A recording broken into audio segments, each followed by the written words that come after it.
મિત્રો અત્યારે સોશિયલ મીડિયાની અંદર કીર્તિ પટેલ વર્સિસ ખજૂરભાઈ ટ્રેન્ડિંગમાં છે। કીર્તિ પટેલ અને ખજૂરભાઈ બંને ગુજરાતના જાણીતા કલાકારો છે અને એક સમયે કીર્તિ પટેલ ખજૂરભાઈ સાથે જ વિડીયોમાં કામ પણ કરી ચૂકી છે, પરંતુ અત્યારે કીર્તિ પટેલ ખજૂરભાઈના રોજ નવા ખુલાસા કરી રહી છે। લોકો આજે ખજૂરભાઈને ભગવાન માને છે, પરંતુ કીર્તિ પટેલ ખજૂરભાઈના ભૂતકાળના કિસ્સાઓ પોતાના સોશિયલ મીડિયાની અંદર જાહેર કરી ભારે વિવાદમાં આવી રહી છે। અત્યાર સુધી કીર્તિ પટેલે સોશિયલ મીડિયાના માધ્યમથી લોકોને જણાવ્યું કે ખજૂરભાઈ ગંદી ગાળો વાતમાં બોલે છે અને તેની સાથે કામ કરનારી એક્ટર્સોને પૈસા પણ નથી આપતા।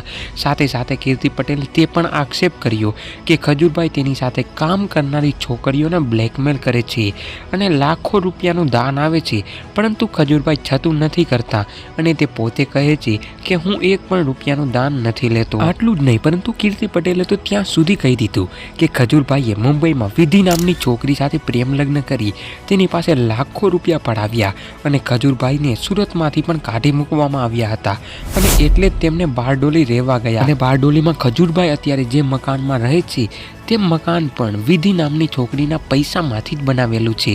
આ સાથે ખજૂરભાઈએ છોકરીને દગો પણ દઈ દીધો અને અત્યારે બીજા લગ્ન પણ કરી લીધા। જોકે કીર્તિ પટેલે તેના સોશિયલ મીડિયા એકાઉન્ટ પર એક વિડીયો અપલોડ કર્યો છે, તેમાં ખજૂરભાઈ એક ઇન્ટરવ્યૂમાં એવું કહી રહ્યા છે કે તેમની વાઇફનું નામ વિધિ છે અને વિધિ એક સોફ્ટવેર એન્જિનિયર છે। જોકે આ તમામ આરોપો બાદ પણ ખજૂરભાઈએ પોતાના સોશિયલ મીડિયા એકાઉન્ટથી કોઈ પણ જાતના ખુલાસા કર્યા નથી, પરંતુ કીર્તિ પટેલનું કહેવું છે કે ખજૂરભાઈ સમાધાન માટે અલગ લોકો પાસેથી ફોન કરાવડાવે છે। આટલું જ નહીં, પરંતુ કીર્તિ પટેલ આ વિવાદમાં ધવલ દોમડિયાનું પણ નામ જોડ્યું છે।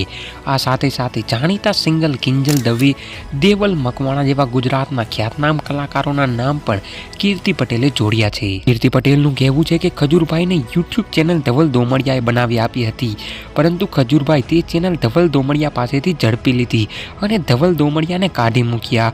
સાથે જ કિંજલ દવેની સગાઈ તૂટવાનું કારણ પર ખજૂરભાઈ જ હોવાનું કીર્તિ પટેલે જણાવ્યું હતું।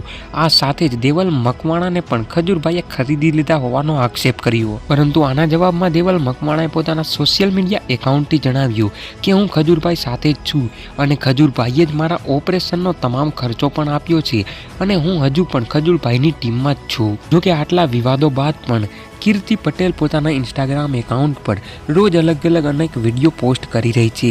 હવે ત્યાં સુધી વાત આવી ગઈ છે કે હવે કીર્તિ પટેલ ખજૂરભાઈ અને તેના ભાઈ તરુણ જાનીના એકાઉન્ટ સ્ટેટમેન્ટના સ્ક્રીનશોટ પર મોકલી રહી છે, જેમાં તે જણાવે છે કે આ બંને ભાઈઓને વિદેશમાંથી લાખો હજારો રૂપિયાનું દાન મળે છે। તો હવે જોવાનું એ રહ્યું કે કીર્તિ પટેલ હવે કયા નવા ખુલાસાઓ ખજૂરભાઈ ઉર્ફે નીતિન જાની પર કરે છે।